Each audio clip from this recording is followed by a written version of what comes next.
Okay, a little bit on the dark side. Let's see if I can put that up a bit, but not make it too bright for me.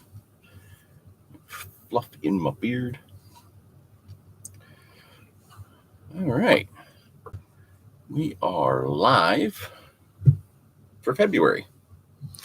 Like I said, I think if you guys can remember, back in January during the live stream, I did mention that these live streams are going to be a little bit off the schedule that we used to have, and more kind of when I can make the time for the lives, but I want to make sure I'm still doing the lives. I passed up the chance to do a live last week. Oh, that fluff is bothering me.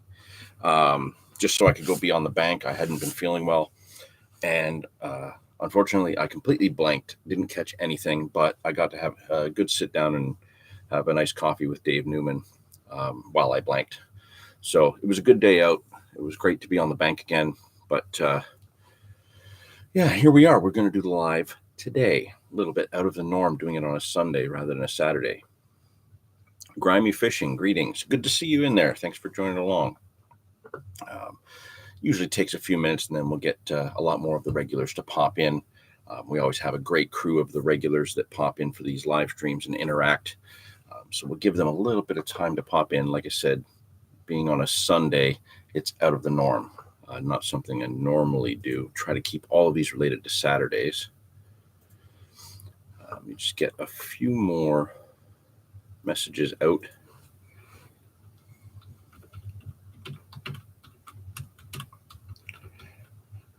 Grimy Fishing, how you doing there? Seeing that you're in the chat. Why don't you let me know how you've been doing? Have you been fishing out lately? Where you're from?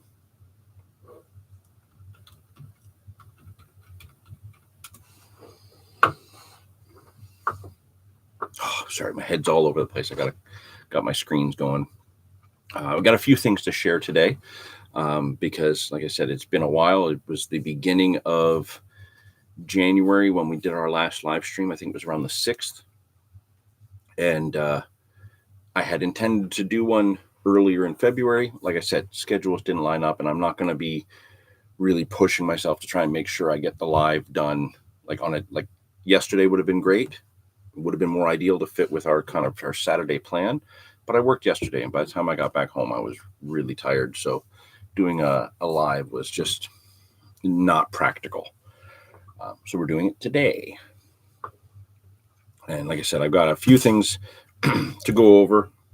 I didn't write my normal list, but we got a few things to bring up. And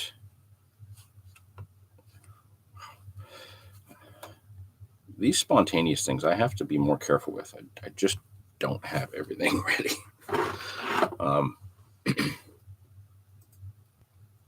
So, yeah, we're gonna get into it in a minute here. Grimy Fishing, doing well, catching rock bass with my son on the Thames River outside of London. Rock bass, man, we used to have some killer rock bass spots here in the Niagara, where you could go and catch 100 in a day, no problem. That doesn't happen anymore. Spots that we used to be able to go crush bluegill, crush rock bass, get into really good groups of marauding schools of crappie and sunfish, perch, things like that. We don't see those in the creeks and the rivers around here like we used to. Ever since the cormorant problem became really, really abundant in the 90s. But man, I remember having wicked rock bass days. So if you're out there getting some rock bass, that's great to hear. It's funny you mentioned the Thames. The Thames River is going to come up a little bit later on with one of the other things I'm going to talk about. And I'm originally from that area. I fished the Thames as a kid, and man, I really want to get back down there and try a session with my cameras rolling and just see how I do, because I don't remember the spots that I fished on the Thames. I don't remember a whole lot about that area. I remember some of the other creeks I fished, like Catfish Creek and stuff like that. Port Bruce, stuff, those areas. I remember those areas when I was small, but I don't remember where I went on the Thames. So I'm going to have to find some spots for those and go do a video, hopefully this summer. But man, I do miss having a good day of rock bass fishing. That's for sure. Looks like we've got a few popping in now. People are going to pop in and out. Like I said, it's pretty spontaneous. So what I should do is get a community post out. Kind of did it all last second.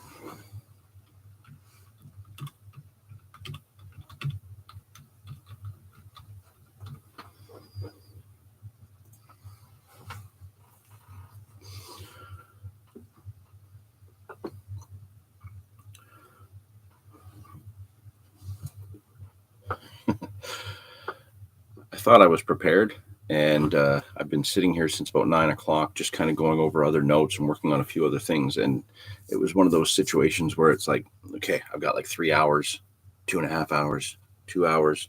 Then all of a sudden I looked up and it's like, I got 15 minutes. I'm like, okay, 15 minutes. It's not really enough time, but we'll go with it.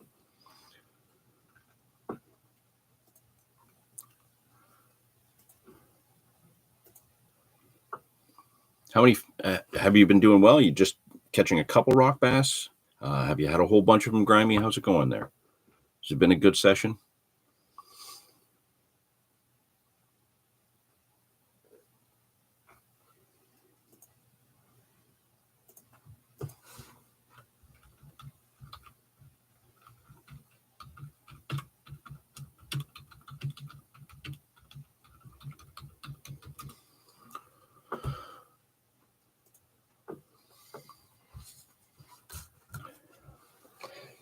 So yeah, while we're letting some others pop in, and I'm getting all these messages sent out, the community post. Let's do one on Facebook as well. Hope everybody's been having a pretty decent winter so far.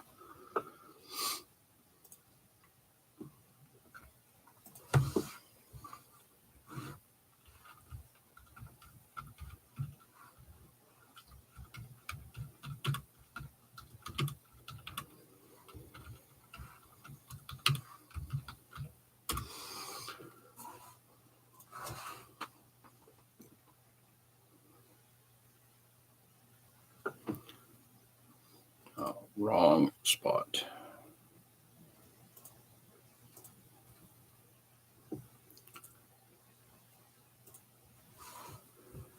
Good day. Which Dave is that? Is that Dave Newman? You're on the bank right now, aren't you?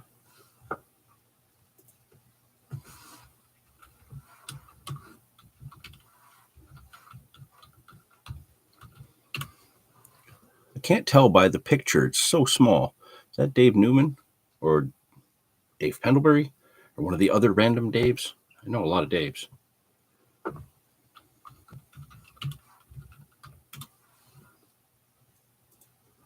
Dave Marlowe. Okay, there's a new Dave. Welcome, new Dave.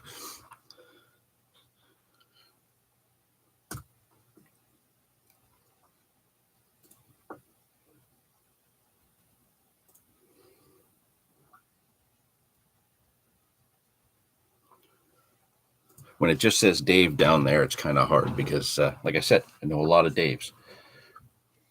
So Dave Marlowe, welcome. You've joined Grimy Fishing in the chat.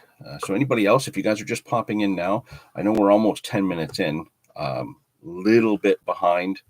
Like I said, we're going to be doing these lives kind of when I get the time to do them, when the schedule allows. And that's today. I was a little bit too tired yesterday after work. So yeah, we'll get this rocking right now. But good to see you guys popping in there.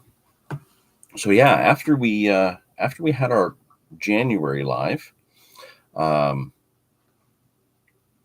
there's been a fair bit going on. I have been out fishing. I've done a number of sessions for trout and a couple sessions for carp, and I've been getting the goose egg, blanking across the board. And it's really weird because I've been able to get out when conditions were what I thought were absolutely perfect for the sessions I was on, and not even a bite, not even a sniff. Mr. Smith, good to see you there. So yeah, like I had a couple trout sessions in one of the newer spots that Dave and I have been fishing. It's a very peaceful spot. There's a lot less angler traffic there. It's a little bit more difficult fishing because the fish don't get concentrated into that spot as much as the more popular areas. But it's a very peaceful spot. It's nice to fish, very nice scenery, and it's quiet. So, I've been going there and I've been catching nothing. And I'm not even seeing rises, the odd one here or there, but I haven't had any fish. And while I've enjoyed those sessions, I'm one of those people that I've always said, I'm not really a person that goes out fishing. I go out catching. I like to catch fish. I'm not somebody who normally would go out and just be like, I'm happy to be out. You know what? Any time on the bank is a good day on the bank. I don't fall into that category.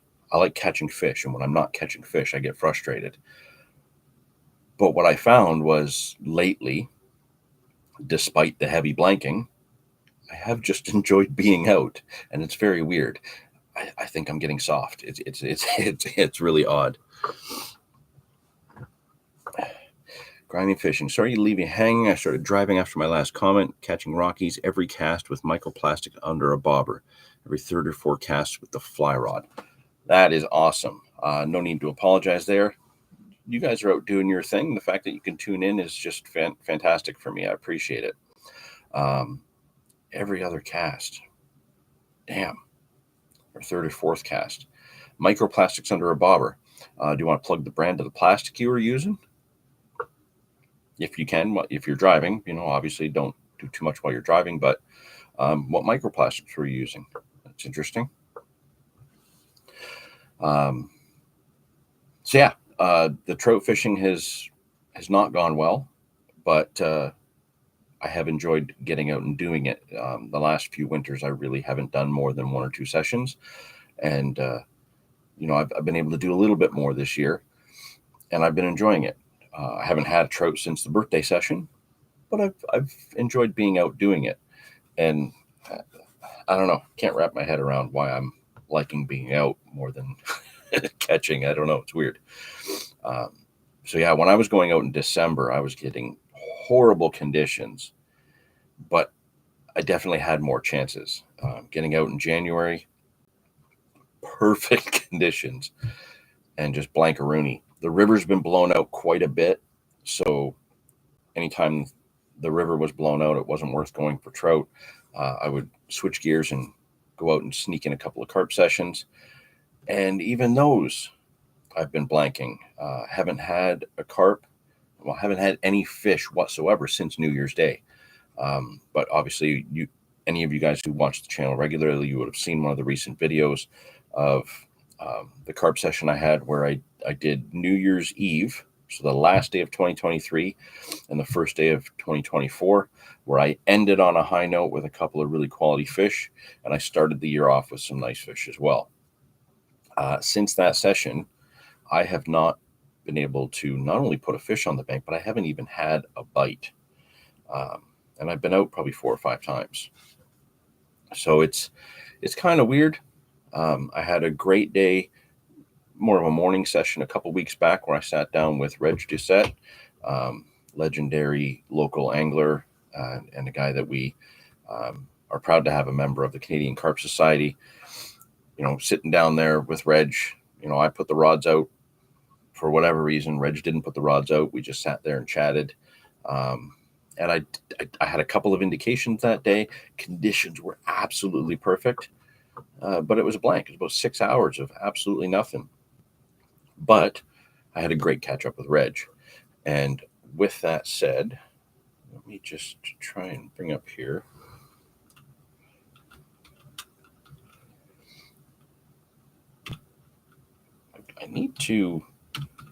I have a whole bunch of links set up to share with you shortly. But this is the one I forgot to actually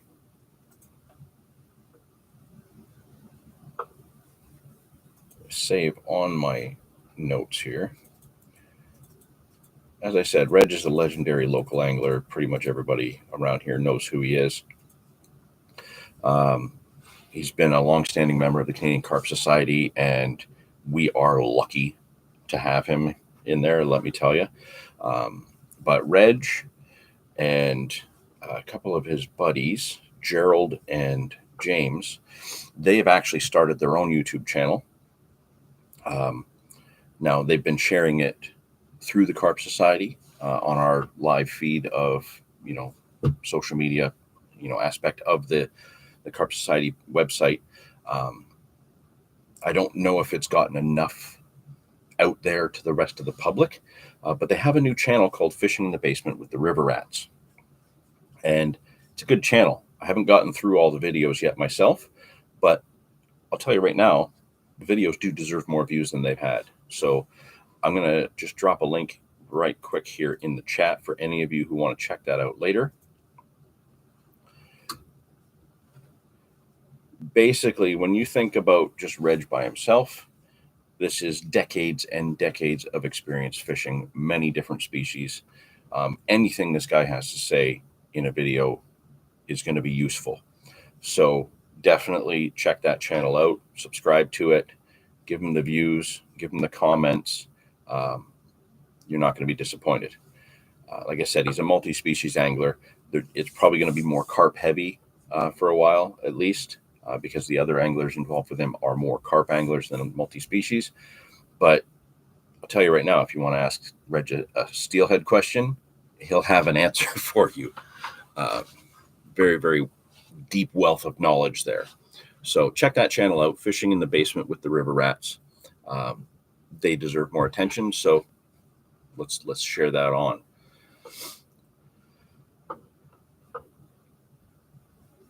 Dan Patterson, good to see you in there. They've been doing a fantastic job. Absolutely. Like I said, I've just gotten through a couple of them. I actually have my afternoon, part of my afternoon today set to just sit there and binge watch the rest that I haven't gotten through. As of right now, they've only been going a short time. Well, they got 2, 4, 6, 8, 10. They got 11 videos on the channel that they've put together over the last month. That's a pretty good rate. And it's just these guys that are getting together. They're friends. They're talking about fishing. They're talking about fishing. They're talking about their equipment. There's, how to splice a leader. The debate about whether we should glug baits or not. Removing a guide on a broken rod. That's a short video. But let me tell you, if you have questions about doing that, Reg is a guy that can answer those questions. He's repaired and built a ton of different rods. So keep that in mind. Let's get the community going over their way and show them some love, because if you need to learn something, you're probably going to get a helpful answer over there. All right, moving on. They're really good guys, and like I said, let's get some attention their way. But moving on, back in January, it was kind of a busy month. We talked about this briefly in the January live stream that the Angler of the Year awards for the Canadian Carp Society would have been coming up. That happened, and man, that was that was a good time. It was really great to see how well received that event was that we did. We had a whole evening where it was just, everybody just sit back, have your wine, your beer, your snacks. I had lots of snacks.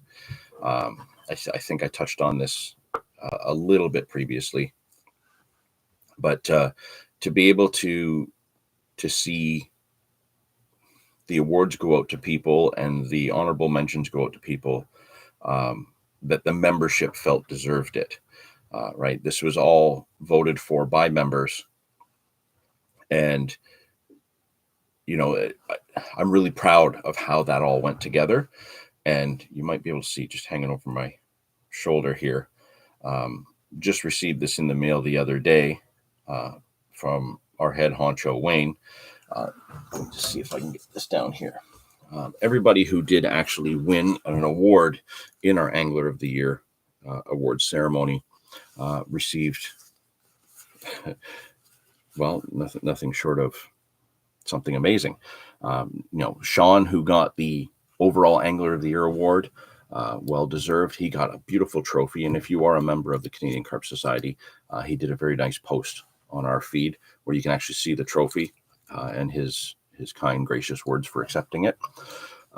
There's another post on there from Peter Weldon, another legendary local angler. I say local, I kind of mean for him Southern Ontario. He's more Hamilton based, but he's very familiar with the Niagara region where I am.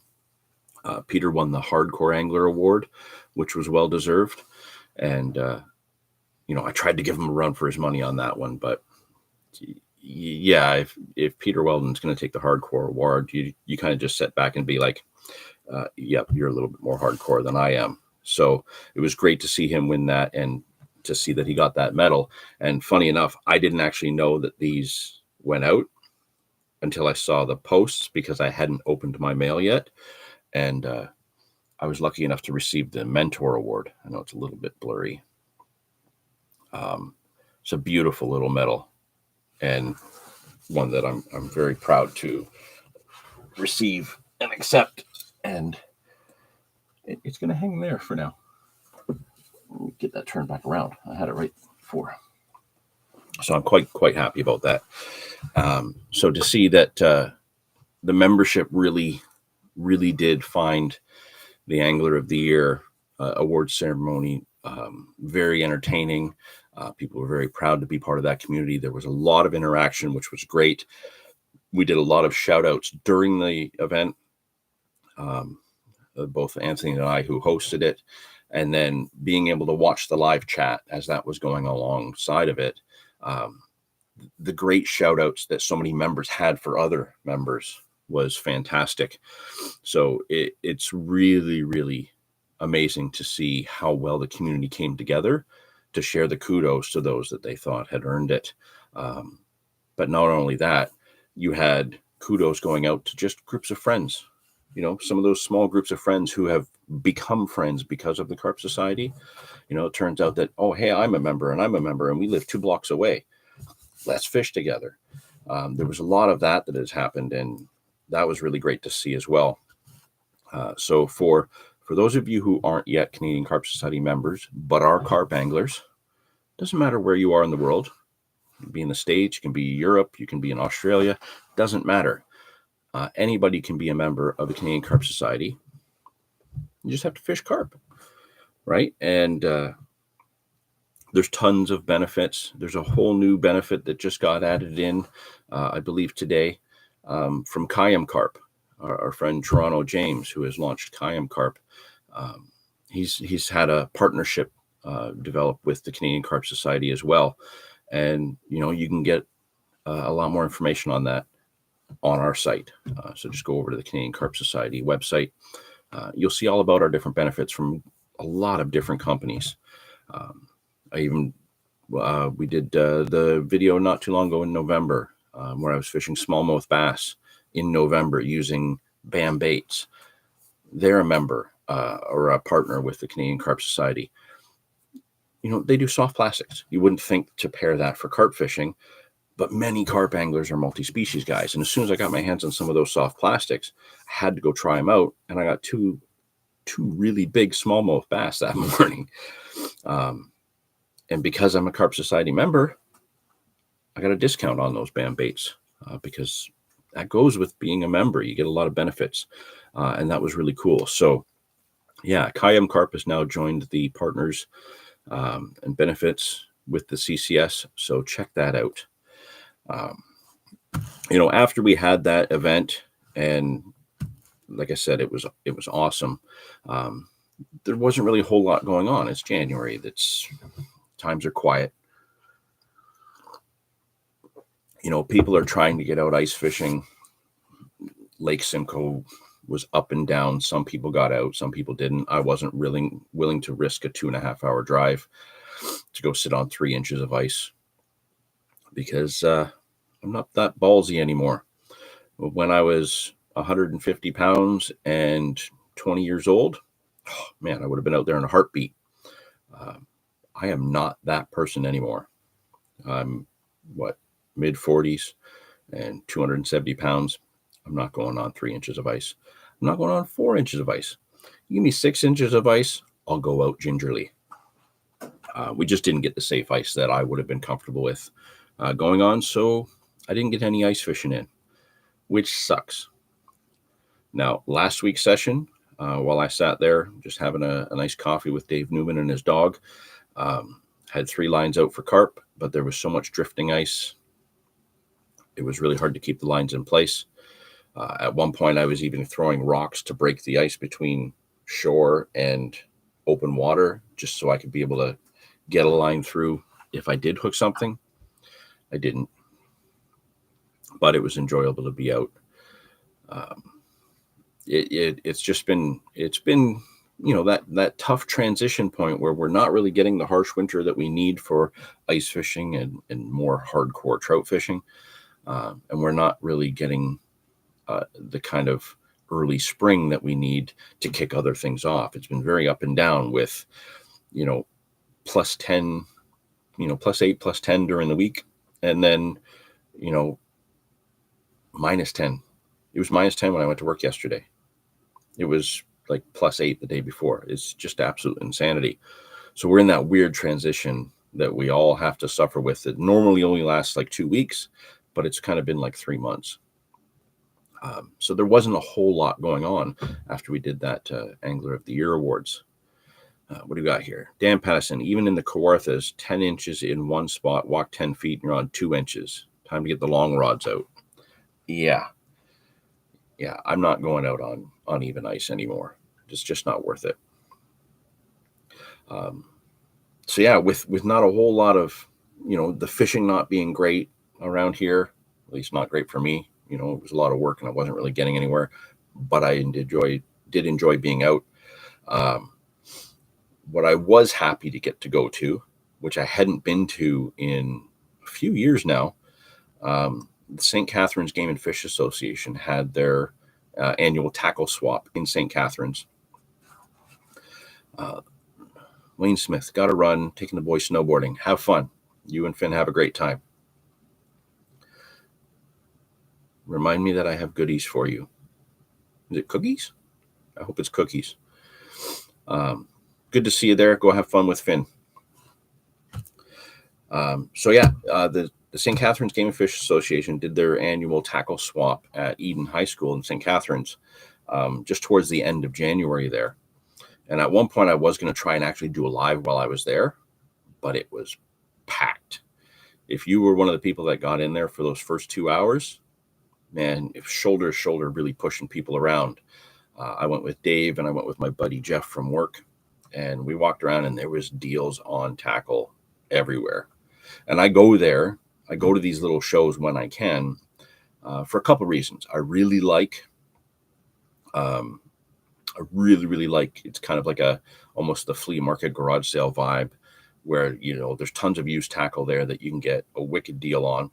And a lot of the stuff is in great condition. It's just somebody's upgraded or they're not fishing that style anymore.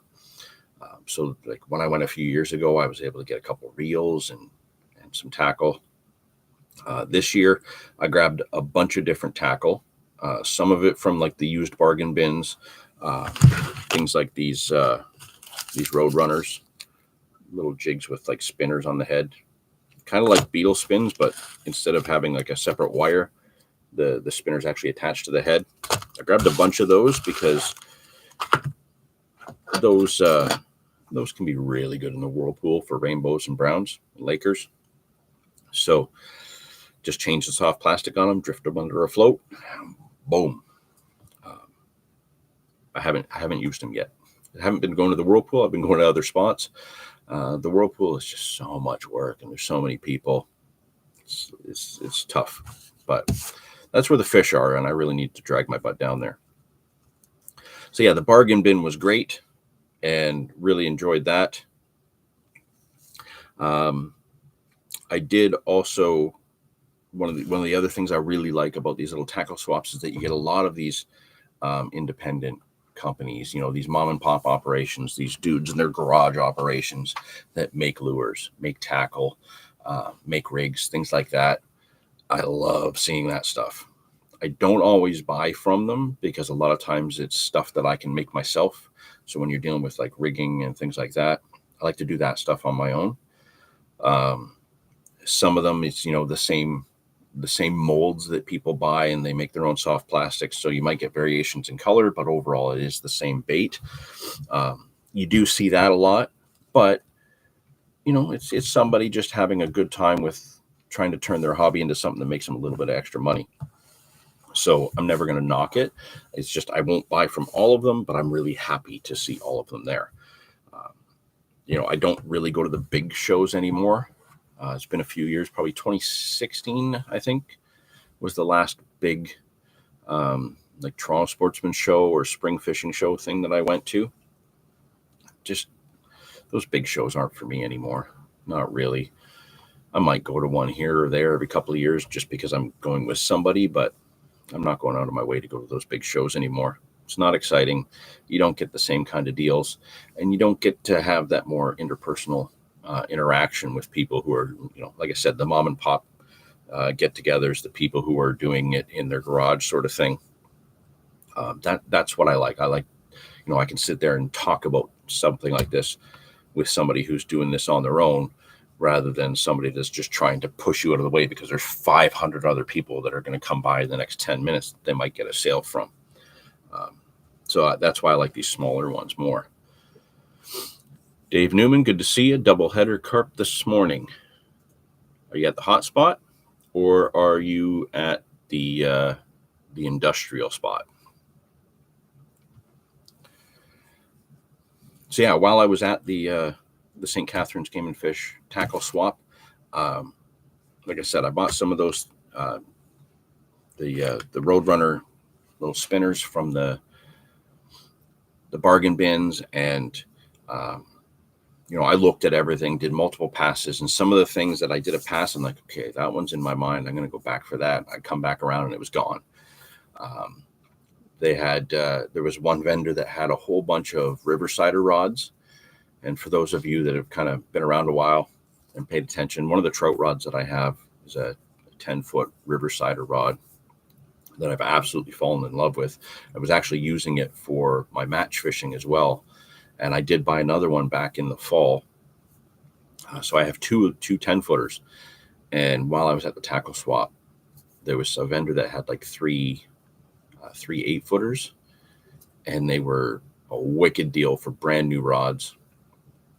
And I should have grabbed at least one or two of them, but I didn't. And I've been kicking myself ever since because they're such good rods, and I could have found other uses for them. But it's hard to justify buying new rods when you have, I probably have 80 or 90 rods. Like if we look at just carp rods alone, I have over 40 just carp rods, different types, different setups. I have way too many fishing rods. So to go out and buy two more that I didn't really need, I couldn't justify that, so I didn't. But I did buy some other things. Now, I did buy a whole bunch of soft plastics from a vendor. I don't have them on the table with me. I was looking around for them earlier, trying to figure out where I had them. They're actually in my fishing bag in my van, and I'm in my jammies, technically. I didn't want to go outside and get them. They're not, I'm not going to say there's some spectacular new style of soft plastic. It looks like it's more of a widely available mold. But again, this is somebody that's just, making these things on their own and putting together some, I think they're more focused on putting together like custom colors, but they had really good deals on it. I think it was like 4 packs of these soft plastics for $20. I got some soft plastic jerk baits, like you'd see like a culprit jerk worm or finesse fish sort of thing. And there was some other like minnow, soft plastic minnow baits that they had. But I picked up 4 packs, and they're in my tackle bag already because I've been out using them. Like I said, I've not been catching on anything, so I haven't really been able to put them to a fair test yet. But those soft plastics came from Choppy Water Baits. So I have a link here, well, a link or the website. I'm going to drop that in the chat for you now, so you guys can check those out on your own. They're on Instagram, Facebook, all the social media things there. But I did like their baits. They had a really nice, clean setup that looked really good. So they were friendly people. So I bought some stuff from them. There was another one that was there. I didn't actually buy anything from these guys, but I did like what they had. They had a lot of different tackle available, and I'll drop their website in the chat now. They were nice. It was kind of busy when I was around their table, so I didn't get to really chat with them a whole lot. But I'll drop them in the chat now. They're Off the Dock Baits. I got their card there. So I just dropped their information in the chat. Another one I did buy from. This was interesting because the second I saw what this guy had on his in his booth, I knew 100% I was buying it, and there was no question about whether or not I was going to buy it. But I did want a little bit of information about it, and it was interesting. I kind of, what I'm going to say about this situation could go 2 ways depending on how somebody wants to interpret it. I knew for sure I wanted these items, and then I did end up buying something else because I knew I wanted it. But the individual still felt the need to put on a really big sales pitch.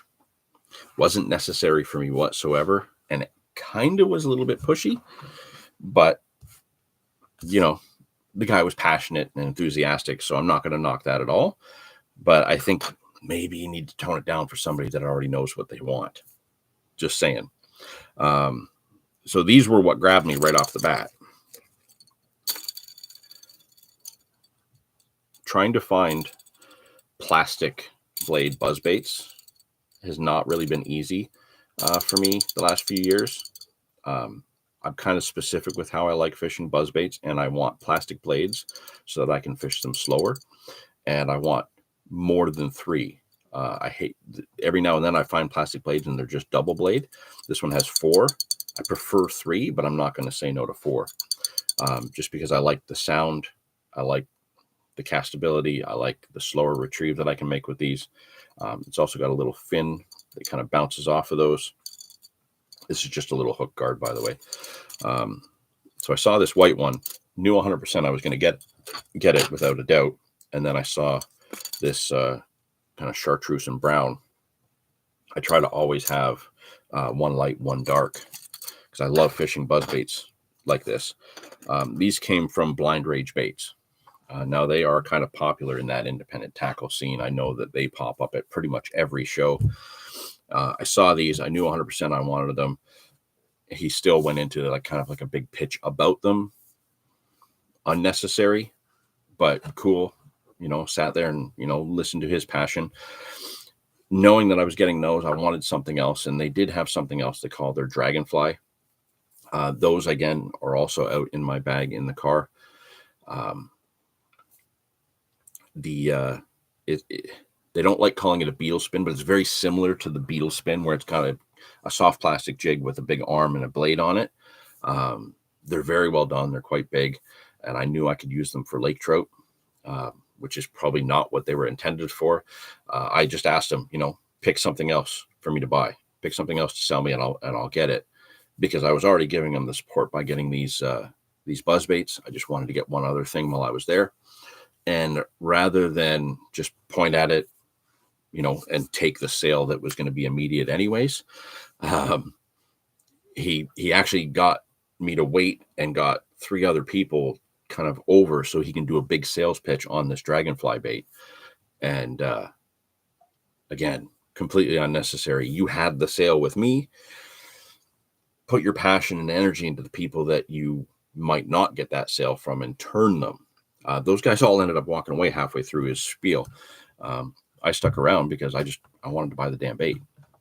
So yeah, in my opinion, he was a little bit on the pushy side with his sales pitch, but that just comes from passion, and I'm not going to knock it. It was just, you held me up from going to do other things. You already had the sale. So I really appreciate his passion and the quality of the tackle that I bought from him.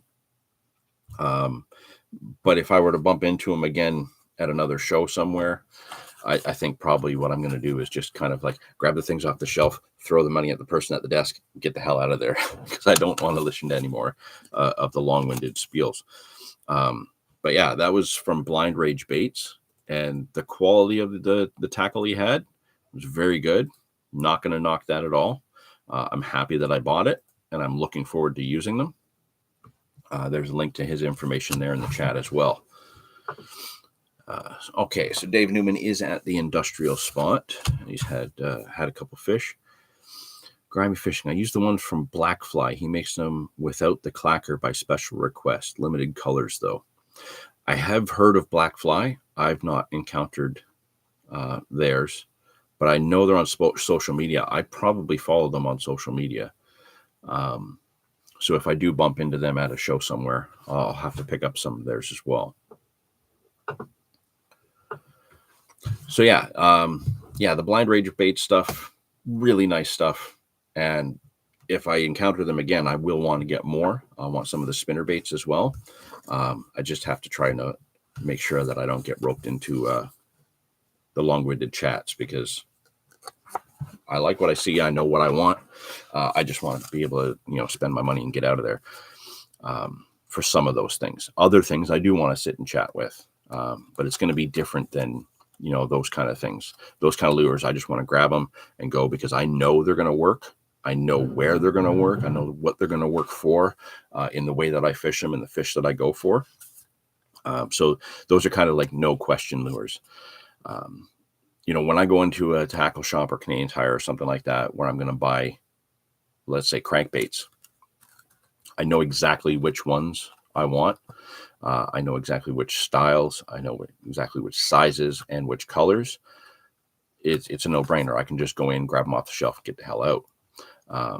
So if you're a person that actually makes crankbaits, that's the kind of scenario where I'm going to walk up to your booth and be like, I want that, and that. I don't need to know any other information. But if you're somebody that makes something that maybe I've never tried before, your product is something very unique, that's the sort of thing I'm going to sit and listen to. So yeah, it was interesting though. It was great to see that passion, and I did have a lot of fun at that show. And I really do wish I would have bought a few other things, but like I said, they were gone by the time I did my second pass. There was one other business card I have from that show. And again, this is one of those ones that I did not buy from them, but I hung on to the card because I liked what they were doing. And, what they had to offer product wise is stuff that I can just make myself. I'm experienced enough. I can tie my own setups for these. I'm also very specific in the hooks I use for these things. But this was Thames River Rigging. So Grimy, these are local boys down to your way. And these were all like hand-tied rigs for like catfishing and stuff like that. So I grabbed the card because I like what they're doing. And again, it's an area that I want to get back to at some point to try and kind of relive a little bit of my childhood from what I can remember of it. And they were nice people to talk to. Funny enough, what's really weird is that they had driven all the way up to St. Catharines to do that show that morning. I literally left that show and drove to London for a family get-together. I was actually, past London. I'm down to St. Thomas, where I'm actually from. So it was really neat to, here I am crossing paths with people that they're up my way, and I'm literally leaving them to go their way. It was just kind of funny. It amused me. But yeah, there's their information, a little Facebook page for what they have to offer in the chat there for anybody interested. They looked like they had tied up a whole lot of their own catfish rigs and things like that. And yeah, I want to get down there and do some fishing. We have a contact down there who's a very active angler in that area that I think I'm going to try and meet up with this summer. And we'll probably be trying to go for some catfish, go for suckers, maybe some carp, and a few other things that are down that way. But I have two video ideas that I want to do down there. So there could be two separate trips that I'd be making this summer to go visit that region. One of the video ideas is something I've been working on for quite a while.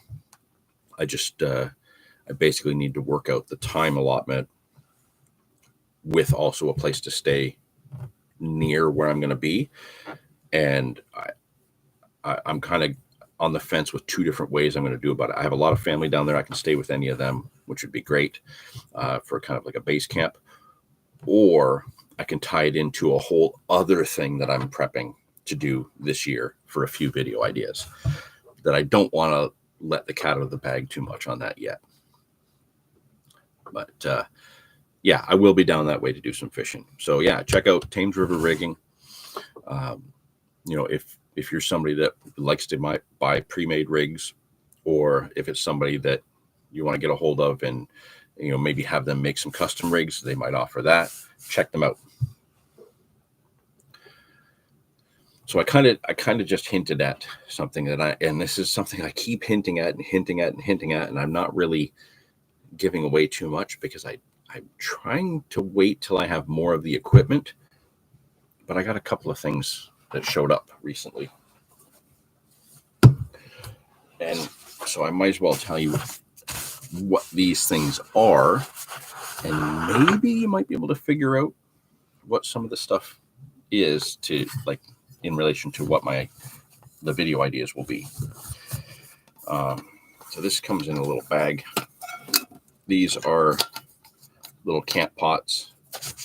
You guys already know I have a bunch of this stuff, but you can see how specifically small this is. I think that's the cutlery in there, and then a slightly larger or deeper pot. You could also use either one of these as like a coffee cup or something. These just fit together like this, and they fit together really small, right? For those of you who watched the birthday session video back in December, you would have seen me using the BioLite stove that I got.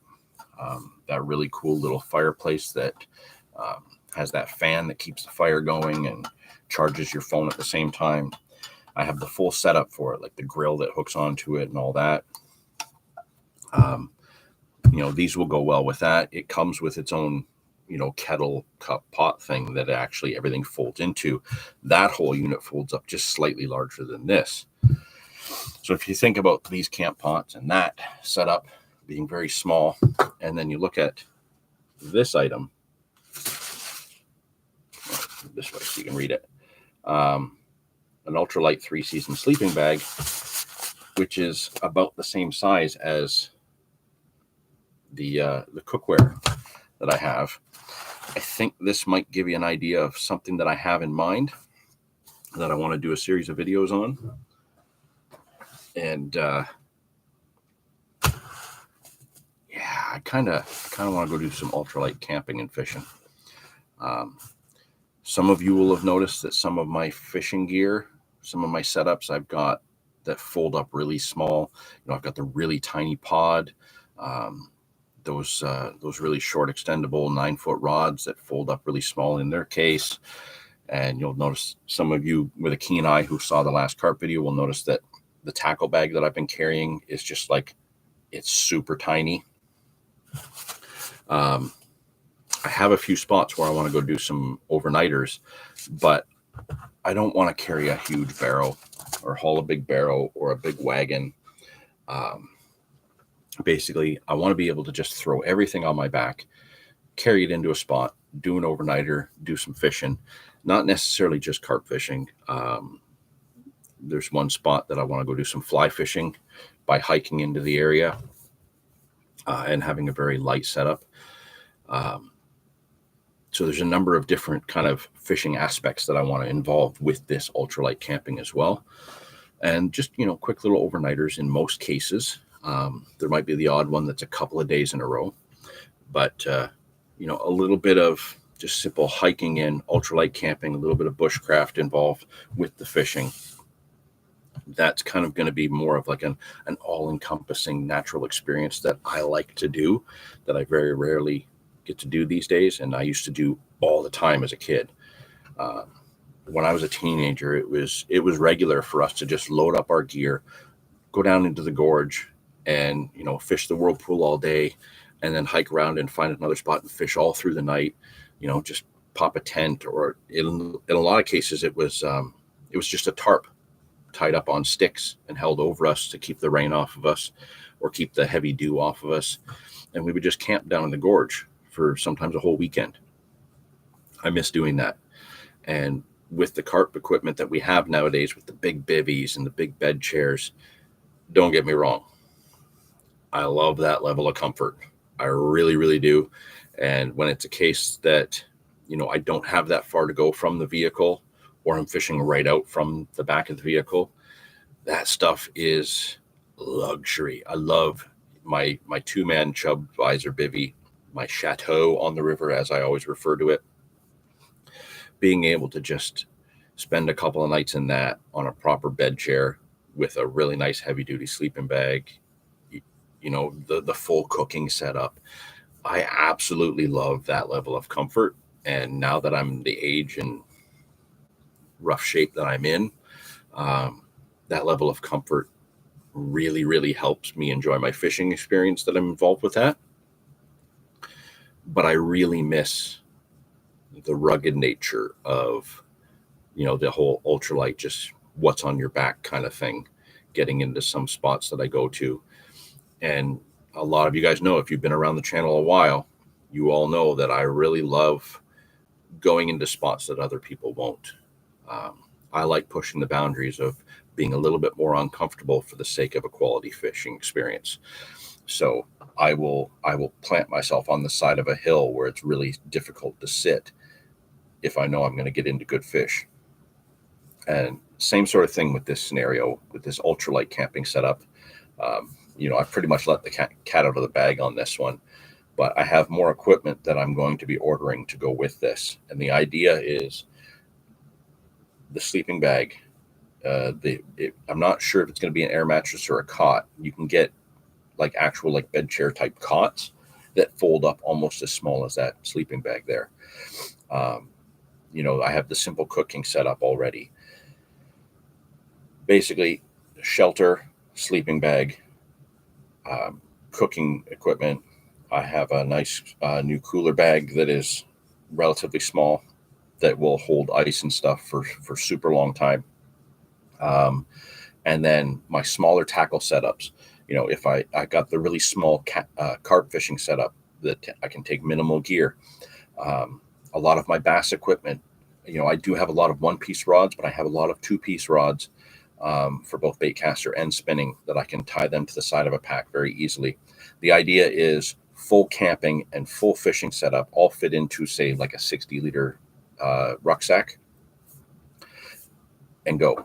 I can even get I can get chairs, comfortable chairs that will fit somebody my size and my weight, that fold up this small. All of that's going to fit in a rucksack, and I want to get in on some of that experience. The rugged, rough nature of just hiking in somewhere, setting up, doing a night, fishing the day, or fishing through the night, depending on what style of fishing I'm doing in those cases. I miss that, and I want to get back to some of that. So I think I have 3 scenarios planned so far for this year. Definitely one for carp. Definitely one that's involving a fair bit of fly fishing for different species. Partly because we don't know what the more dominant species is in that spot at that time. But that's coming up in just a few months. When we were there last time, we couldn't determine what species it was that was most prolific in that area at that time. The only way to know is to actually go fish it. And it was all surface activity. So the idea is to go in there with the fly rods and figure it out. And if it's, let's say it's bass, that's during that time frame during the catch and release season only. So as long as the camera's running, I can just catch the bass, let them go. That's that.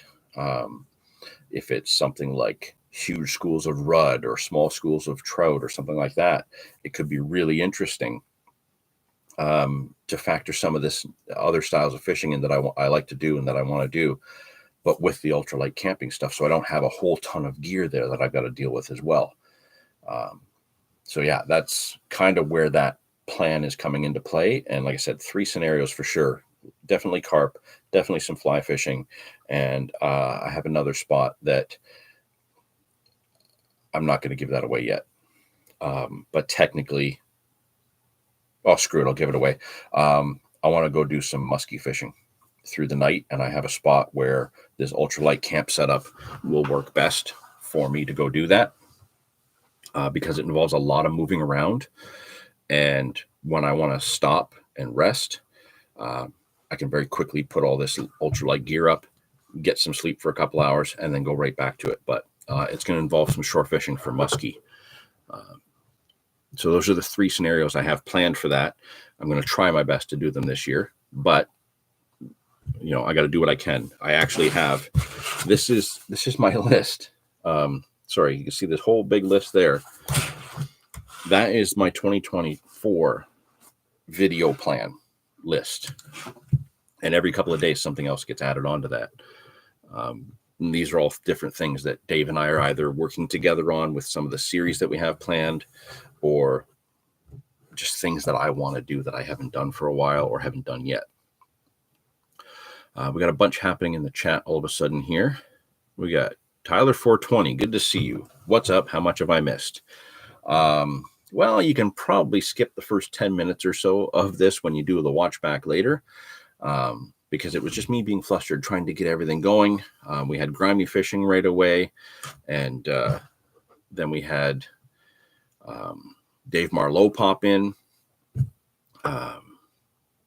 Then a few others kind of trickled in along the way, but spontaneously just jumped in to do the February live stream on a Sunday because I have more time to do it. Too busy yesterday. But we've just been talking about what I've been up to. A little bit of fishing, blanking my butt off since the new year started, other than the first day.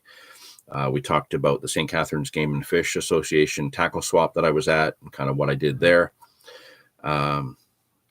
We've also just kind of been recently talking about the ultralight camping plan that I have.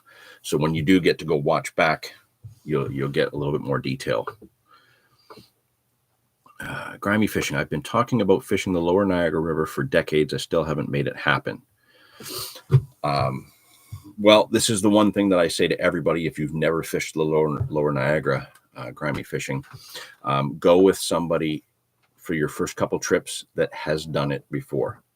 I'm not saying, you can't just go and fish it. Obviously you can, especially if you're a seasoned angler. You're going to have the fishing part down, but go with somebody who's familiar with the river, because it changes constantly. The water goes up and down every single night throughout the year. Sometimes it's just a little bit. Other times it loses like 20 feet of depth. So you need somebody that knows the patterns of how the water moves there. If we get really heavy southwest winds and rain, there's no shoreline. The water comes up and goes right up into the trees. If we have north winds, it tends to change how the fish behave. So definitely give the lower Niagara River a shot. There's a lot of spots that you can go to, some that are not as intense to get into as the whirlpool. It is a pretty amazing experience fishing the lower Niagara, but I strongly recommend going with somebody who's been fishing it and knows kind of how the river's going to behave given the water conditions, especially if you're somebody who has a long drive to get there. you really want to make sure the conditions are in your favor for the type of fishing you're doing. If it's in the fall, salmon and trout, obviously they're gonna be more accessible when the water levels are higher. If it's in the summertime, you got smallmouth bass, you got walleye, you've got a bunch of other randoms, you got a lot of carp, channel cats. There's big channel cats down there, but they're going to be kind of there all the time. You're going to have to fight through drifting weed through all of that, and that's a pain in the ass. So definitely do it. Make it happen. Go with somebody who knows the river first. If you're going to be going into places like the Whirlpool or the Glen, you need that river experience before I would say just go venture along it on your own. It's dangerous. It's just how it is. 334 Outdoors. Good to see you. Glad you joined in. Tyler 420. Yes. Grammy, you can talk to Tyler. Tyler's cool. Tyler knows his stuff. Feel free. Have a chat outside of the, in here if you want, but Grimy, it's worth chatting with Tyler. Any information you need on fishing this area or down there, he gets around and he knows his stuff. 334 Outdoors. If I can't keep bass, there is no reason to catch those green ditch pickles. Green ditch pickles. That's a good one. That's a really good one. Ditch pickles. Wow. I need a big sign back here that says, I occasionally catch ditch pickles. I love catching bass, but the thing about catching bass is that certainly with largemouth, it's all excitement on the bite and then nothing. They give up really easily, but I love the explosion and excitement of the bite. Smallmouth are different. Smallmouth will fight till the bitter end, and I do love that about them. But they get so much pressure from every other bass angler that's out there that the shore opportunities for smallmouth just aren't what they used to be around here. Used to be able to go out and I could say the spots that I know I could get a 3.5 pound smallmouth from shore, every couple of visits. It's not like that now. Not at all. There's just so many boats on the water. And, like I said, we have the cormorant problem that, like the rock bass, the panfish, smallmouth and largemouth, they just aren't in the areas in the numbers that they used to be. There's so many things up against them now. But I even if it's just catch and release, because I rarely keep fish anyways, I love every now and then getting out for bass. Oh my God, green ditch pickles. That's awesome. Once the suckers start running in the next few days, I plan on making some videos again. Excellent. I want to see them. I've had sucker videos on my list for years, but I think I mentioned before, the suckers aren't in the area in the way they used to be. We used to have massive populations of red horse and white suckers. And I could literally go to some of my spots and catch them all day long. It's not like that anymore. The few spots that I have where I know I can get into some red horse, they're really big. We're talking like 3 to 5 pounds, sometimes a little bit more. But I'm going to be working my butt off to find them and get them. I can't say that any of my spots that I've been to in the last few years, I've even seen a white sucker anymore. I don't know where they all went, but sucker videos are definitely on my agenda. I did actually go try to do one a few weeks back. Trout fishing was slow, but I knew suckers do travel through the area, so I set up for suckers and it didn't happen. But it is in the plan. If you've got them running soon and you can go do some videos, do it. I want to see them. Make sure that once you do get the video and put it up there, send me a link. I'll watch it right away. Tyler 420, John, do you have proper muskie gear? Yes and no. I do have some heavy bait cast gear, 7 and 8 foot bait cast rods with big reels. I don't have like the big musky lures. Well, I do somewhere in the bowels of the tackle bins. But I've always found the biggest muskie that I've had have been on like small to medium sized baits. I think my biggest muskie to date was a whirlpool one. I had 2 on that night while I was fishing salmon, and I did actually get a salmon. Actually, where's my photo album? I had my photo album here the other day. I could actually show you the photos of those fish and the salmon and the muskie I had in that session. But I'm not sure where I put it at the moment. But yeah, that was on, oh man, what were they? They were the Bill Lewis Lures rattle traps from way back in the day. Basically just lipless crankbaits, but your standard size. It was nothing spectacular. Wasn't huge lures. And I've had some really good ones on just like 6 and 7 inch soft plastic jerk baits. So I have a lot of the tackle that I would use. I definitely have the rods that are up to the task. So yeah, that's what my plan is to use when I go for that little bit of a musky adventure. 3 or 4 doors. It's not Saturday. Yes, I know. I worked yesterday and I was too tired by the time I got home to do a live. So today, rather than go fishing, which is what I wanted to do, because it got so cold last night, I know the spots that I was going to fish would have been iced over this morning like they were last weekend, which was a pain in the ass and caused me to not get fish because I couldn't get to my spots properly. I thought I would just take the day to chill. I actually have a bunch of my gear I want to clean up and get organized. I wanted to be able to do a live today where I could just devote some time to it without the rush of having to go anywhere. And I'm going to go on a bit of a nature walk with the kid this afternoon. So I know it's not Saturday. I'm sorry. But like I said, in January, we're going to do these lives kind of when I can make them happen rather than fitting them in the way we used to. I have to go to work tomorrow. Now I'm sad. Yeah, I have to go to work tomorrow too. I'm sad because I worked yesterday and I have to work tomorrow and it sucks. But oh well.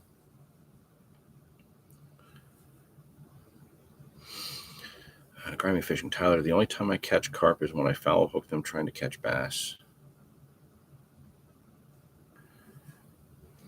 I did get lucky one week in the winter a few years back with 2 smallmouth buffalo that ate a paddle tail.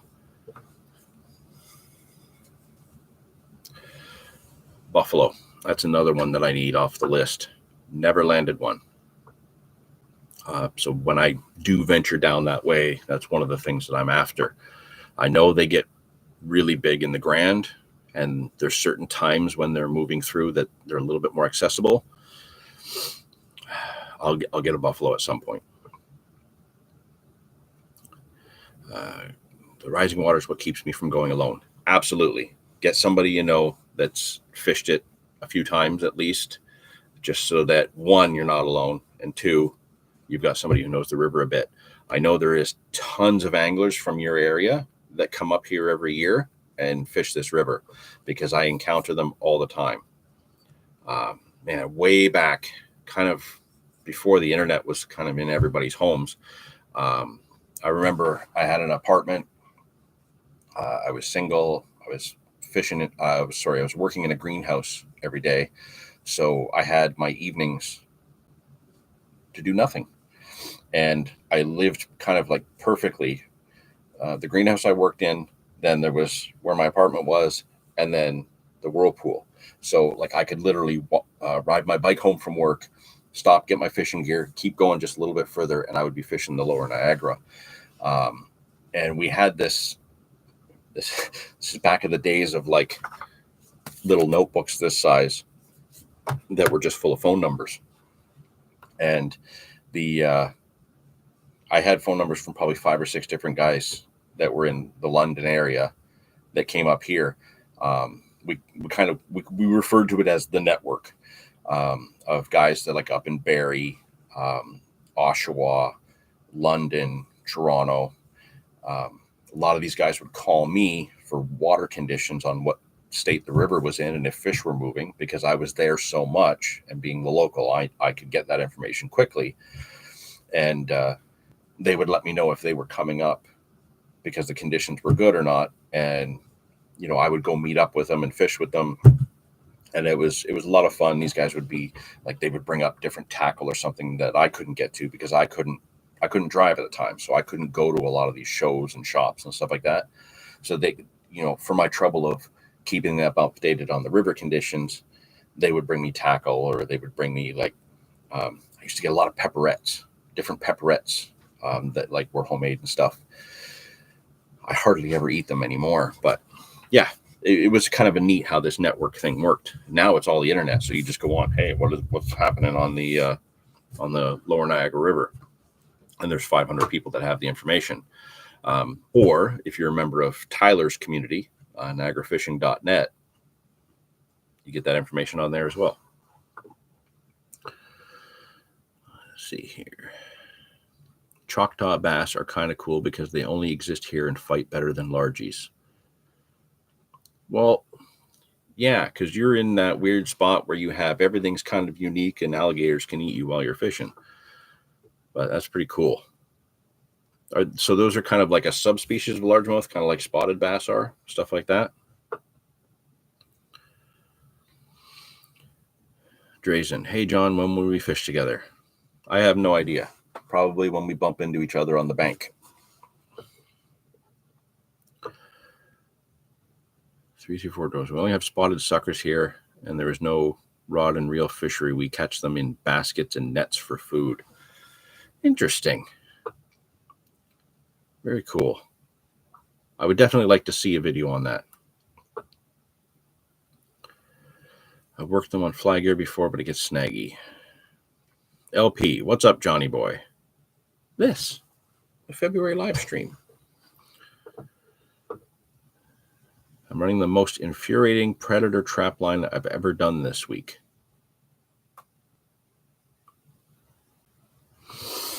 I could take that a few different ways. I'm not going to get into that. Choctaws are almost identical to spotted bass. Okay, cool. Interesting.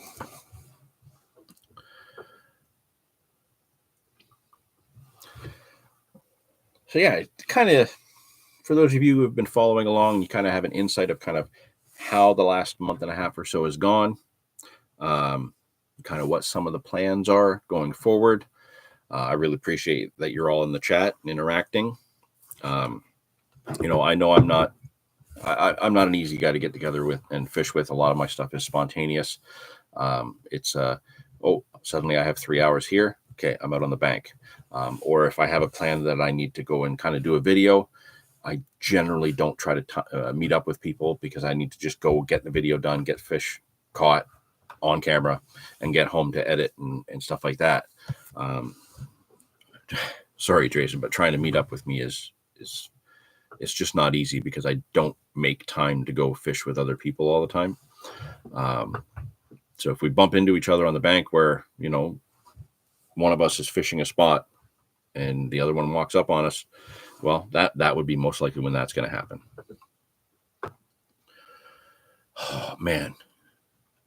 The chat is still just at the right spot where I can still read green ditch pickles. Oh, man. You know what? Where's my pen? How did I lose my pen already? I was using it 20 minutes ago. I want to write down. There it is. I'm going to write this down. Green ditch pickles.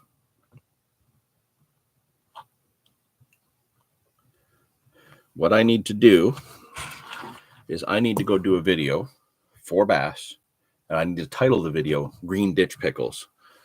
If that's not clickbait, I don't know what is.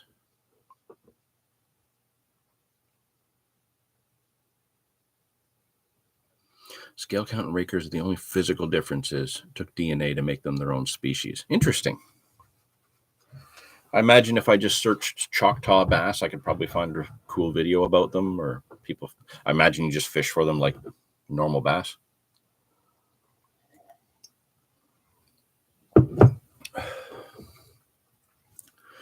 Okay, let me just bring something else up here. I know I was poking around in this earlier. One of the things that I think we did this in the January live. You know, a lot of you guys are just the recurring guys that keep popping into the chat. And it's one of the things I love about doing the lives is that it's all the same people that keep coming back in the chat and interacting. And like I said, you know, when we see 334 Outdoors or Drazen or LP or any of the Daves, you know, Dave Newman, Dave Pendlebury, Dave Marlowe was in here earlier, you know, Tyler, Tim, whenever Tim gets in here, we keep missing Doug. I don't know what's going on. I don't know why we keep missing Doug. I know he's still around because he sends me funny stuff on Instagram all the time. You know, Wayne and Dan, a lot of you guys just keep coming back over and over for the chat, and I really love that. One of the things we did, I think, in January is I read some of the comments that we had recently, and a lot of these comments we get from people that they kind of pop up, make a comment, and then we never see them again. We never hear from them again. Others we see more often. You know, I think, what was it, last live stream? It was like Yak Shore Outdoors that was hanging out in the chat, and it was very active in the chat. It was really awesome to have somebody new pop in there. He's very, very active on his YouTube channel with a lot of shorts, so definitely check those out. But since we did that live stream, I haven't seen Yak Shore Outdoors pop up anywhere. That guy was fun to interact with. So it's kind of funny when we get, you know, people popping in and then disappearing. But it also leads to some fun comments. So on the recent video, steelhead fishing with beads, Dave was fishing down in Queenston. That was a good video. It was a very simple, short video. Dave going out in real crap conditions and still pulling off a fish, using a tactic that, again, he doesn't like to do. He doesn't like bottom bouncing. We established that when we did the birthday session, and he absolutely spanked me using a tactic that he doesn't do, but I do. And it was funny that he got a comment on that video from Snakes and Doggies. I don't recommend checking out his videos because they're weird. I don't quite understand it. But it was a fun comment. Nice. I knew it. A Canadian. Who the hell else would use a bait caster to catch rainbows? I thought that was pretty funny. Because really most people you encounter are not going to bottom bounce for steelhead with a bait caster. Dave does. So yeah, that was a fun comment. It was, you know, Dave's been getting a lot of love in the comment section, and I really love that people are doing that. And you know, he's a busy guy, and it's usually like the middle of the night when he's kind of just getting off work and on his way home that he takes the time to answer them. If you guys put up a comment or a question for Dave in any of the videos, and it takes him a few days to answer it, you know, he's not doing it on purpose. It's just he's busy, but he tries to get back and answer everything he can. Or I try to get the information and answer for him. So, you know, if you guys do put up a question for Dave in some of these trout videos and he doesn't answer right away, we'll try and get the answer to you. But I think that was the funniest one that we've had recently. You know, using the bait caster. Only a Canadian would use a bait caster for bottom bouncing. A lot of you guys that are here in the chat have had really nice comments as well. We always appreciate those great comments. Here's one that I thought was amusing. It was actually Dave who made the comment on my carp fishing video when I went on New Year's Day there, and it went from being like 8 degrees the day before to kind of freezing rain through the night and sub-zero temperatures the next morning. And yeah, his comments were, rocks are glazed from freezing rain, runs full throttle to screaming rod, the angler files. Yeah, we've established many times over the years that when I hear that bite alarm, my primal instinct to just get to the rods is what kicks in. And you just can't have things in between me and the rods. If they're people, I go through them.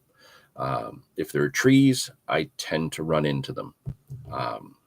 If it's like gear on the ground, I plow through it. There's a number of videos over the years that if you watch them, I can think back to one March video we did fishing with, I think it was Dave, and Dave might have been there. Goldie was there. Clint was there, and Will from Peterborough Carping Guides was there. And I went running for a run, and the camera stayed fixed on everybody else, and all you hear is trees and branches breaking because I went through the woods to get to where my rod was, about 40 yards down the bank, and you just hear what sounds like a Sasquatch running through the forest. Because when I start moving, I'm like the Juggernaut. For any of you who follow comics or the X-Men movies, once there's a bit of momentum behind this, nothing's stopping it. So it was funny, but yeah, that's very typical. I don't tend to pay attention to what's in front of me or what's on the ground. I just instinctively run for the rods, and sometimes it's great. Sometimes I fall on my ass. Sometimes I end up rolling down a hill into the water. It's just the way it is. But yeah, it's great to see these comments and the love you guys are showing for Dave a lot. I know that means a lot to him, and I appreciate that you guys are taking the time to make those comments. So it's great. And a lot of these comments are coming from people that definitely are not subscribers. They're people who are just kind of finding the videos and checking them out. So I really love that we're getting a lot of interaction. We're getting more and more interaction as we go along, and that's fantastic. That's what helps the videos get seen by other people. Grimy fishing. These are the Daves I know. These are the Daves I know. I know. Damn it, now I need to go watch The Kids in the Hall. That's funny. Yeah, if you're Canadian, you definitely know what's going on there. It took me a second because I didn't get the rhythm in my head right away after I was reading it. I get it. Yeah, Dave's everywhere.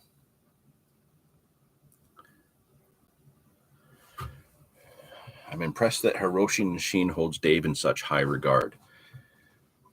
Well, to put it simply, if you ever encounter Dave in person, it's hard not to hold him in high regard. That's the quality of person that he is.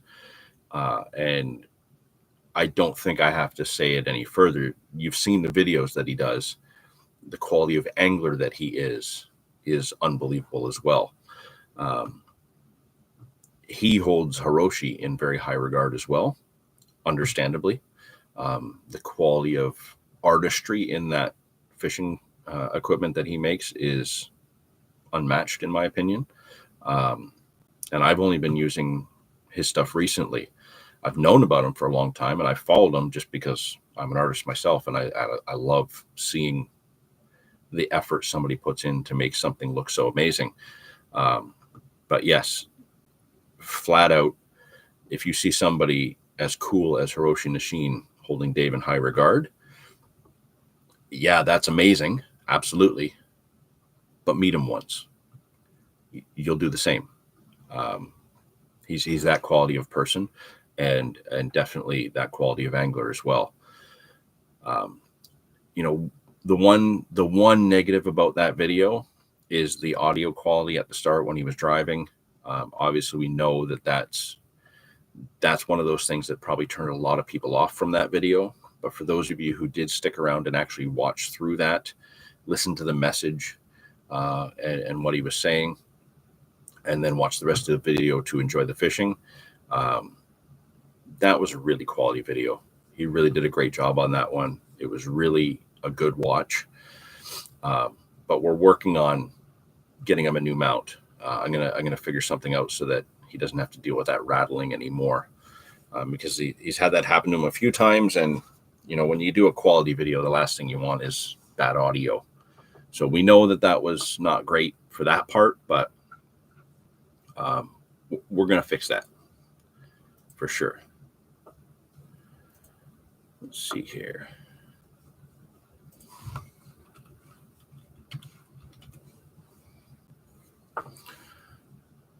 Okay. Yeah, Tyler 420. Shout out to Dave. Amazing guy. Tyler, you've encountered him many times yourself. You know. So yeah, it's as amazing it is to see that. And like I'm sure you saw the comments, either on the video or on social media afterwards from Hiroshi Nishin about Dave. It, yeah, it's amazing to see somebody of that high quality and well known, individual like Hiroshi Nishin say something like that about Dave. But again, just meet him. You meet him once, you're going to think the same thing, plain and simple. 334 Outdoors, never met a bad Dave. Well, I can tell you right now, with the amount of Daves that we get in our chats, they've all been cool Daves. So yeah, it's pretty cool. We got a lot of cool Daves. Andy Broad, great. Now, every time I hear a Sasquatch crashing through the woods, I'm going to be thinking, wait, is that just John? Maybe.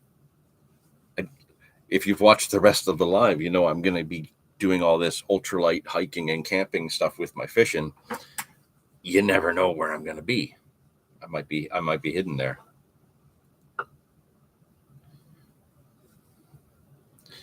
Okay, so you've never met a bad Dave, but you have met some subpar Daves. Okay. Well, what we can say about our community and our chat here with the Anglophiles, we've got some cool Daves. And, in all fairness, some of the other communities I'm part of, artist communities and other things that I have interests in, there's a lot of cool Daves in those areas too. What's up with that? Now, when you encounter Johns, we're hit or miss. Some of us are cool. Some of us are just crap. Usually the ones on the spot are crap. Some of you are going to get that joke. Some of you won't. How are we for time here? Just coming up on an hour and a half. Okay, I've kind of brought y'all up to speed with where we've been and what's going on. Yeah, these are lures that I bought for ice fishing and then didn't get to go. I'll save those for another time.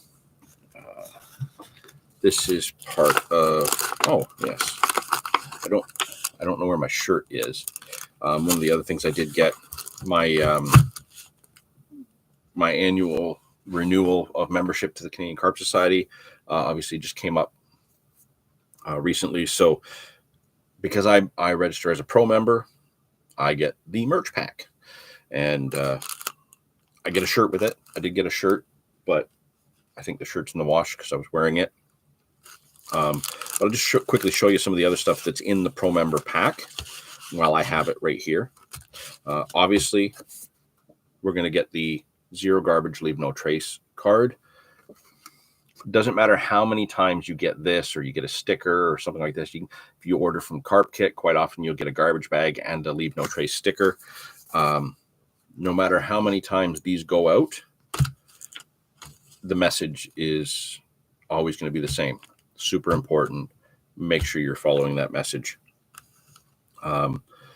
Can't say that enough. And the cool thing is you can recycle it. So there's no reason for that to be left out anywhere. So there we go for this year, the pro member stickers. Very cool. Little iron-on badge. So much like this one was iron-on, I kind of took my favorite fishing hat and put one of the old original patches on. Here's a very cool one that can be ironed onto like a vest or a jacket. That's very cool. Your standard Canadian Carp Society sticker for your buckets or tackle boxes. And then I mentioned earlier the partnership, new partnership with Kayam Carp.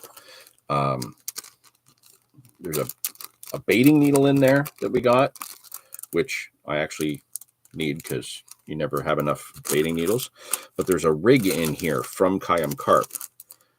So everyone who gets the Pro 11 membership renewal or starts up, I can't even get into the plastic. My fingers are too big. For this year, you're getting a rig. There's the baiting needle. So what do we got here? These Kayam rigs are good. If you guys watched the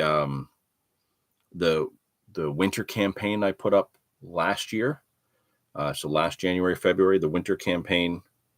Well, I was fishing it last January, February. The winter campaign where I ended up getting those big winter carp. Those fish were caught on the Kayam rigs, or the big one was, anyways. So this is a tube blowback rig, hand tied. I don't know how well you can see it. I don't know if it's going to focus, but all very quality materials put together, ready to use. It's a really nice hook too. Really sharp hook point. That's what Kayam Carp does. Let me see if I can throw that in the chat here.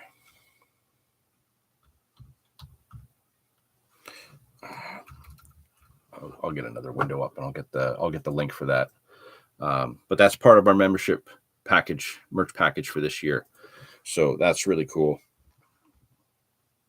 Why am I doing a search? I have it bookmarked. Sometimes the simplicity of my brain is damaging. I'm going to drop the link in here for Kayam Carp for those of you who are interested in what Toronto James has to offer.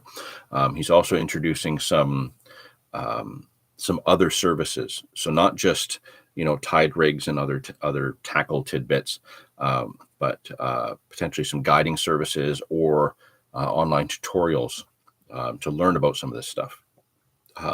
Very, very useful that really not many others are offering.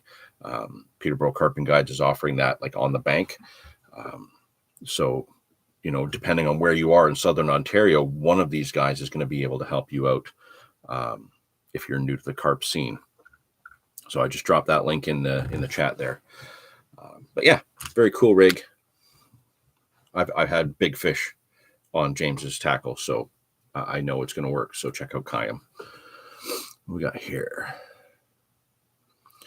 Crash, boom, bam. Andy from the Riverside. Is that you?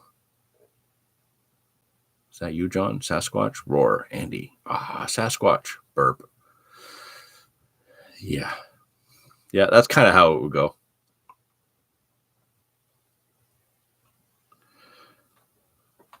Y'all Canadians say Bigfoot, or is it big meter up there? Oh, 334 Outdoors. You're letting me down. The quality of that joke. We do say Sasquatch. Grimey's right. Sasquatch is kind of the term we use up here. But Bigfoot is referring to the anatomical feature, not the measurement. So we're not going to say meter instead of foot because it's not the measurement. We're referring to the anatomical feature, which is the big foot. Oh, man, you tried. You really tried. At least you made some of the people in the chat happy. I think you could have done better on that one. Honestly, you could have done better.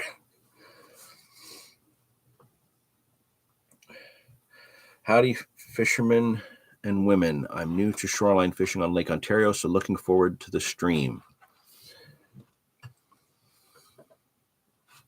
LV2 Keep Fit 49. Good to have you in the chat. Appreciate it. We're kind of getting into the time frame where it's going to start. We're going to start wrapping up soon.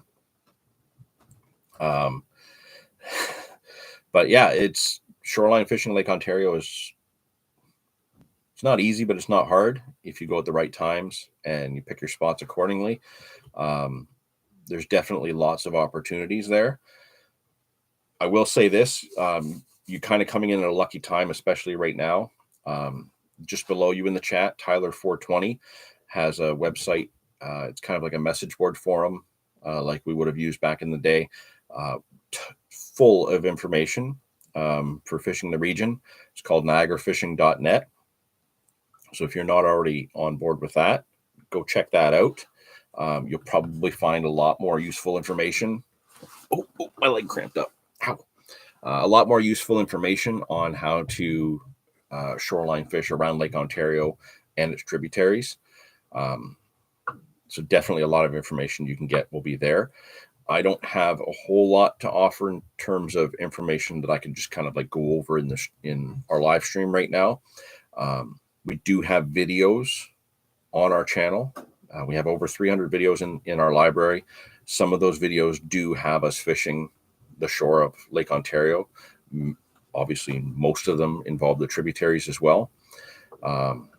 So hopefully there's some videos in our library that will be of use to you if you haven't already been watching them. But if you're new to what we're doing, definitely check out what we have. But also check out Tyler's website, niagarafishing.net. There's a lot of people there from the area that really know the information, know the waterways, know where to be, know when to be there. You might not necessarily get like GPS coordinates of where to go, but people are going to point you in the right direction. Tyler, I used Kayam carp rigs last year at the social, going to buy a bunch more. Love supporting the small guys. Absolutely. Yeah, I saw you guys get your deliveries while we were there. I think Carl did the deliveries for you. Yeah, I can't knock the rigs. I personally like to tie my rigs myself, but the ones that James have sent me to use have been great, and they've pulled in the fish. So you can't knock them. They're definitely well done and put together with good materials. I will say this. I did have a hand in inspiring one of the rigs that are on the website, the long chod. So he put that together based on some of the discussions and fishing that I've done. So the Angler Files had an influence on the long chod there on the Kayam Carp website. So definitely, if you guys are chod fishermen and you want to try that rig, I support that rig. You can definitely use it. It's a good one. And I have had fish on it, on the one he tied. I tie it differently, but the one that James tied and has available on the site, I do support it. It's a good one.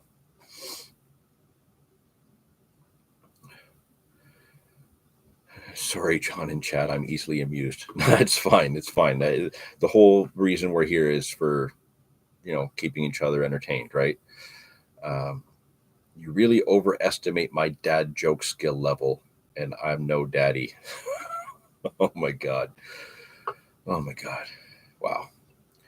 Okay, I've been fishing Port Dalhousie. Thanks for the pointer. I'll check it out. Appreciate it. Thanks. You're welcome.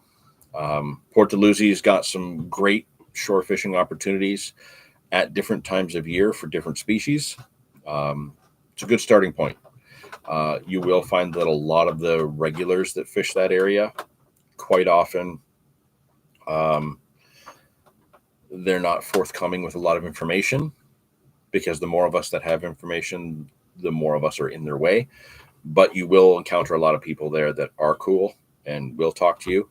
But the key with any kind of shore fishing that I would offer you is, if you're going to a spot where a lot of people fish it, sit back with a coffee and watch. You're going to see them doing things that they'll never tell you they're doing. And sometimes those little tips, like the line that they're using as a dropper from a 3-way swivel to their weight while they're bottom bouncing, they might not tell you anything about what they're using, but you'll see it, and you'll see when they get snagged up. Sometimes that comes free, or that's what breaks off. It's using lighter line, stuff like that.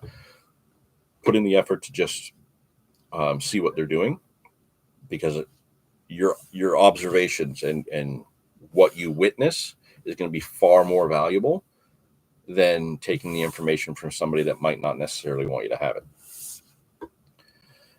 Oh, we got a little hello from my wife in the chat. So given that I just heard my wife walk to the kitchen, I'm assuming that that's my son Zane on the computer watching the live, because me sitting right here making this noise is probably what woke them up. Hi, Zane. Hi, wife. I see you guys. And I'm sorry if I woke you up, but you know what? Our followers are here and they love hanging out with us. You're saying hi again. Don't just keep saying the same things. How are we doing here? Hour and 40 minutes. This is one of our longer ones. Again, like I said before, the last few that we've done have kind of gone a little bit on the longer side. On a day like today where I haven't really allotted the time for much else, I'm fine to keep these chats going when I have a lot of topics to talk about, but I've kind of run out of everything. We've kind of gone over everything. And I know a lot of you kind of came in at the 1 hour mark because I didn't really put it out there that we were doing this today. But I know a lot of you guys are going to go back and watch what you've missed. And I appreciate that. Anybody else have any questions? Or, I try to always kind of open up towards the end. If you guys have anything that you want us to go over.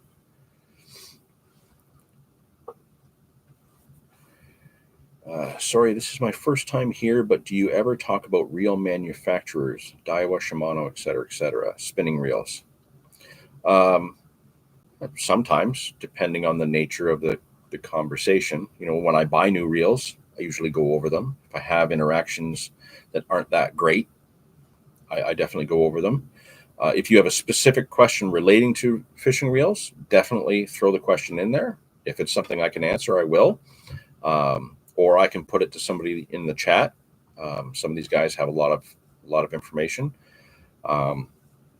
Actually, for those of you who have been around quite a while, you'll know that back in October, one of my Witchwood 5000 FD extricator reels was damaged during a battle with a really huge carp.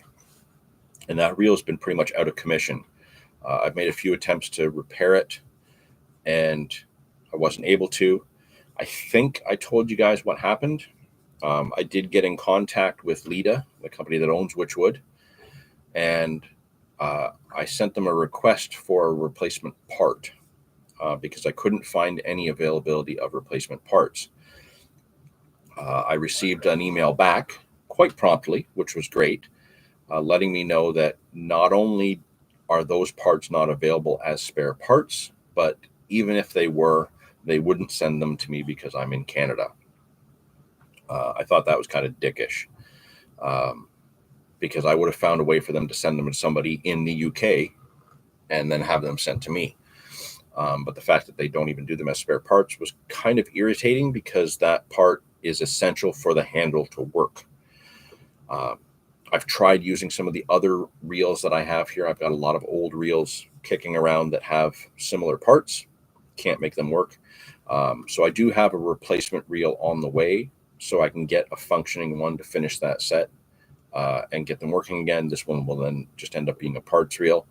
But given that experience, the likelihood that I'm going to buy any more Witchwood reels is pretty slim. I have 1, 2, 3. As it stands right now, I have like 7 Witchwood reels that I all love. I love them all. They're great. But this experience, having one fail and not being able to do anything about it, has kind of left a bad taste in my mouth. So I probably won't be going with Witchwood reels in the future. Okay, let's see here. I have a sneeze coming. I want to get to your question. Okay. For shoreline, would you recommend a 3000 model? I know they vary from manufacturer, but I'm concerned about line capacity, especially for shoreline fishing. Okay. I'm going to get to your question in just a second. Just Tyler and Chad have popped in there with some follow-ups. Kenny Reel Repair in Hamilton. Yes, I heard that they are absolutely amazing. I have his card around here somewhere. I'm going to wait for the new reel to arrive, and then I'm going to look to see if it's something that they can do. I do have his card. I think it's on my desk over here. But then that comes up with the opportunity here from Big Fish Angler Chad, who's popped into the chat. Maybe I can make the part. I didn't even think about that. I don't know if you can make the part because it has to be molded around a piece of steel. But once I receive the new reel, we will discuss that further, because you actually may be able to make it. It is possible. We'll look into that further. Okay. So Keep Fit 49. Sorry to kind of put your question off there for a second, but I do want to answer that. 3000 series models, it does vary from manufacturer, because sometimes they have their numbers in their size it gets smaller. With the smaller the number, the smaller the reel. Others, the smaller the number, the bigger the reel. So manufacturers differ. More or less, if you're going to be fishing the shoreline, and when you say shoreline of Lake Ontario, I'm assuming you're like sitting on a beach or on the shoreline, casting into the lake, not just fishing like a small bay off the lake. Line capacity is definitely essential when it relates to what fish you're chasing. So if you're fishing carp, where you know these fish are going to be taking easily 100, 150-yard runs on the take, never mind if you hook something monstrous and it just goes, you're definitely going to want a reel that has a large spool capacity. Now, a lot of reels also will handle, a lot of them come with 2 different spools. So some will hold less line than the other. But again, it's going to come down to your manufacturer. A 3000 model is kind of like a good all-around reel, and you'll get away with a lot of situations. But it really does come down to species. If you're fishing carp, I would say maybe go with a slightly larger spool. Something that's going to hold, say, at least 300 yards of line. Say 12 to 15 pound test. Probably no more than 18. Any of my carp fishing, when I'm using mono, I never go higher than 18. So that would be handy. What do we got here? 3 through 4 darts. Never had line capacity issues on 3000 reels. I'm switching to 5 and 6000s for ergonomics and bigger brake surfaces. That's a good, valuable point there. 3000 series will take care of you in any situation, unless long distance carp fishing. Right, exactly as I was saying there.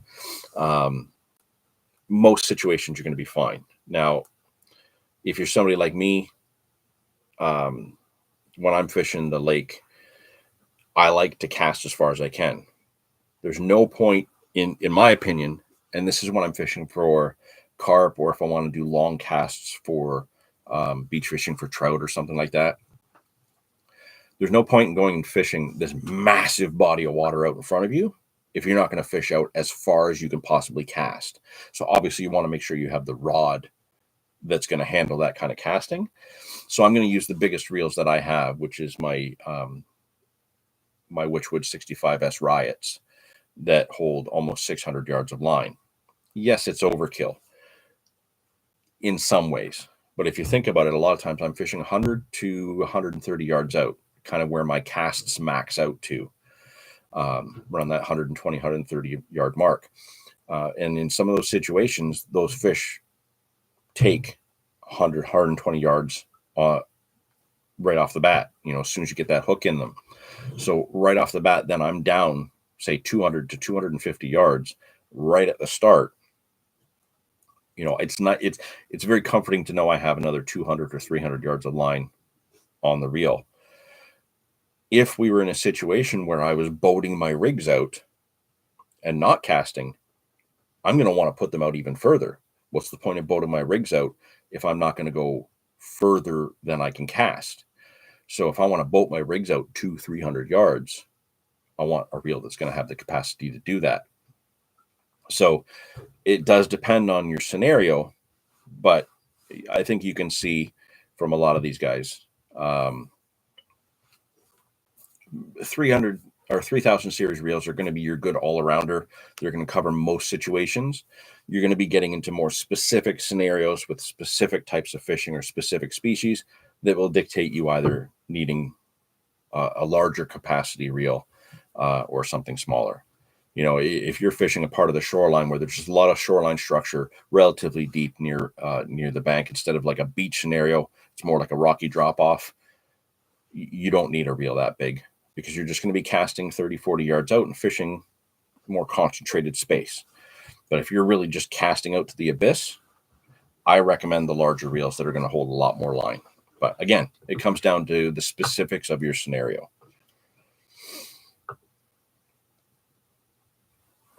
Thanks, Tyler and host. Sorry, I don't even know your name. First time here. My name's John. Yeah, in all fairness, I've never really pushed my name on the channel that much. You see it in the occasional videos or if I'm talking to somebody, but yeah, my name doesn't pop up that much. And I say that, but like 3 comments ago, Tyler actually put it in there. But yeah, it's good to have you here. Thanks for popping in, and thanks for your question. Appreciate it. 600 yards. Wow. Serious capacity. Yeah. Well, doing some serious fishing. Any other questions? Anybody else have anything else you want to bring up before we go to wrap this up? We're at an hour and 51 minutes. We're going to shut this down at the 2-hour mark because I want to go hang out with my kid. I want to do some other stuff, and my coffee's empty.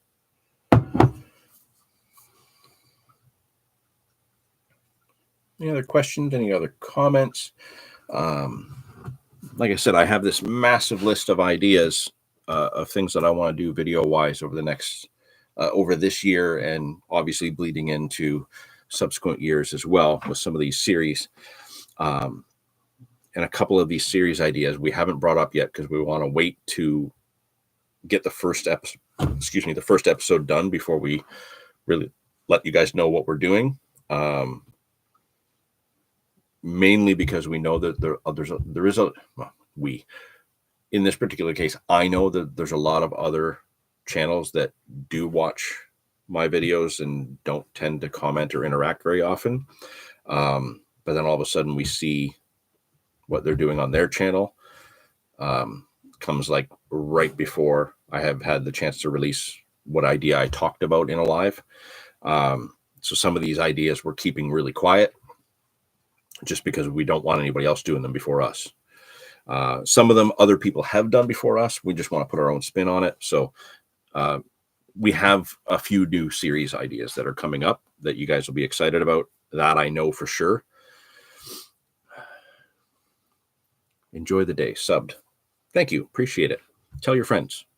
And like I said, we don't really hold the live stream schedule the same way we did before. We try to put out a new video every 2 weeks. And these live streams are now going to kind of pop in randomly and more spontaneously when I have the time. Sometimes they're on the bank. Sometimes they're in here. This time of year, they tend to be more inside. But I have a few spots that I want to do some live streams from out on the bank this year, more involved with some of that ultralight camping that we talked about earlier. But is there any, I'm going to put this out to you guys before we leave. I may have it on my list, I may not, but is there any specific types of videos that we've either done in the past or we haven't done yet that you guys want to see? I still have a few that I have to finish editing that are going to be going up soon. So we're going to be able to keep up with our schedule for the next little while just fine. But is there any videos that you guys have in mind that you'd like to see us tackle on this channel? Obviously, if it involves a boat, it's going to be a lot trickier because I don't have one. But yeah, what do you guys have in mind?